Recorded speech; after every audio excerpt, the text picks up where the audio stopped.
नाथ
शिखर मैयरी मैं गाय चरावन जय हूँ। तू कही महरी नंद बाबा सो तू कही महरी नंद बाबा सो बड़ो भयो न डरे हो मैं गाय चरा। उत्तर सुनकर जननी का रोम रोम आनंद परिपूर्ण तो अवश्य हो जाता है, पर इतने नन्हे से, अभी 3 साल का भी नहीं बच्चा, और इतना नन्हा सा नीलमणि को वे अभी वन में गोचारण करने भेजेंगी, या तो स्वप्न में भी कल्पना में भी ये संभव नहीं है। तो यशोदा रानी किसी प्रकार प्रसंग बदल कर नीलमणि को सुला तो देती है। जब श्री कृष्णचंद्र अपने उम्र के 3रे वर्ष में प्रविष्ट हो चुके हैं, उनके शैशव के अंतराल में कुमार भाव की झांकी स्पष्ट हो गई है। उनका वस्त्र परिधान महोत्सव भी संपन्न हो चुका है। जननी अपने स्नेह सिक्त करों से नीलमणि को वस्त्र मतलब धोती धारण कराती है, और उल्लास में भरकर यत्न पूर्वक बड़े मनयोग से वे पहन भी लेते हैं, पर दूसरे ही क्षण उसमें बंधन की अनुभूति कर स्वयं खोलकर फेंक भी देते हैं। वस्त्रम दधाति जननी निहितं प्रयत्नात् क्षिप्रं च बंधन धिया स्वमुज्जाति। खोलकर फेंक देते हैं। पुनः उस सुंदर पीताम्बर को देखकर धारण करने की इच्छा जागृत होती है। जननी से मांग कर स्वयं धारण करने का प्रयास करते हैं, पर अपने हाथों धारण करने में कुछ अंश आवृत और कुछ अनावृत हो रह जाता है। उस समय उन्हें लज्जा का अनुभव होता है, और भी अधिक प्रयत्न से वे वस्त्र धारण करने में चलते हैं। प्रतिदिन ही उनके वस्त्र परिधान की यह मनोहर लीला होती रहती। वीराम विकल्प्य लघु नित्यति स्म कृष्ण। किंतु उसी पीताम्बर से जब वे 2-3 बार 2-3-4 विशाल का वृषभों के श्रृंगों को एक साथ जोड़कर उन्हें खींचना आरंभ करते, एक नहीं 2-3-4 विशाल का वृषभ के श्रृंग को एक साथ जोड़कर बांध देते, अब फिर खींचना आरंभ करते। तो भय विह्वल होकर ब्रजरानी चित्कार कर उठती है।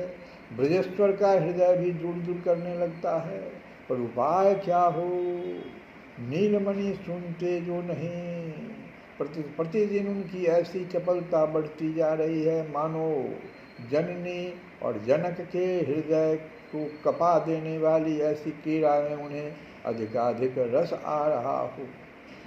जब देखो तभी वे गायों से, गोवत्सों से, वृषभों से खेलते मिलेंगे, और फिर बलराम का सहयोग उन्हें प्राप्त है। अब किसका भय। जननी को सूचना देने वाले तो दाऊ भैया ही हैं, और वे ही जब सम्मिलित हैं तो चिंता किस बात की। अतः रक्षा का और कोई उपाय न देखकर दोनों माता पिता ब्रजेश्वर और ब्रजरानी आपस में परामर्श कर रहे हैं। क्या कर रहे हैं कि यदि गोसंगावस्थानं विना न स्थातुं पारयतस्तहिं ब्रज सदेश देशे वत्सानेव तावत्संचारयतामिति। यदि सचमुच राम श्याम गायों का संग छोड़ नहीं सकते, उनके निकट रहना उन्हें इतना प्रिय है, गाय को छोड़ नहीं सकते, आपस में बात कर रहे हैं, और उसके निकट रहना उन्हें इतना प्रिय है, तो फिर अच्छा यह है कि ये दोनों राम श्याम ब्रज के निकट रहकर छोटे बछड़ों को चराया करें। छोटे बछड़ों को चरावे, गाय को नहीं चरावे, गो वत्सों को चरावे।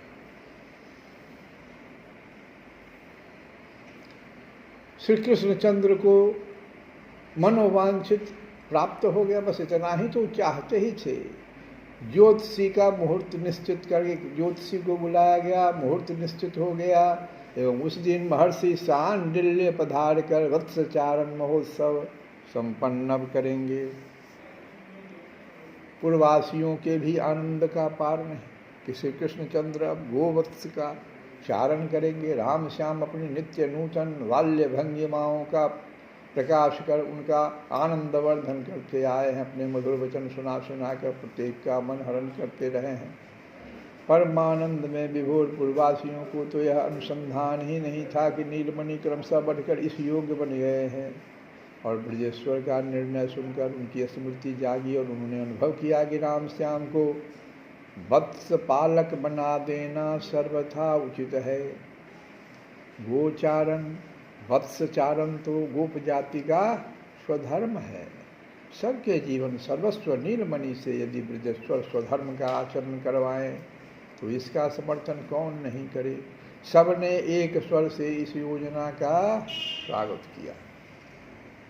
अब क्या हुआ, राम श्याम के वत्स पालन बनने की तैयारी आरंभ हुई। मुहूर्त कभी निकले।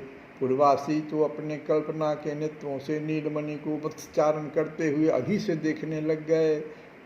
उन्हें इस क्षण से ही दिख रहा है, वह देखो विचित्र भूषण भूषण विभूषित असंख्य गोप शिशु हैं, बलराम हैं। नहीं नहीं, सौंदर्य सरिता में इतनी लहरें उठकर घनीभूत हो गई है। और वहाँ देखो इन सब के नायक नंद नंदन को, वो तो एक साथ सुधा की वर्षा करें। बल समेत शिशु सब अभिराम, कंचन भूषण कंचन दाम, अत्यनमधि अधिनायक जू नंद को, वर्षत अभिजू कोटि चंद को।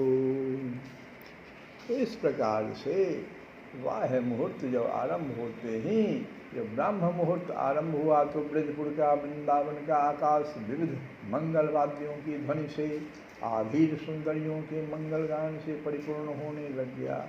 आज यशोदा के नीलमणि वत्स चारण जो प्रारंभ करेंगे। गोप गोप सुंदरियाँ, वयस्क गोप शिशु सभी प्राय समस्त रात्रि जागते रहे हैं।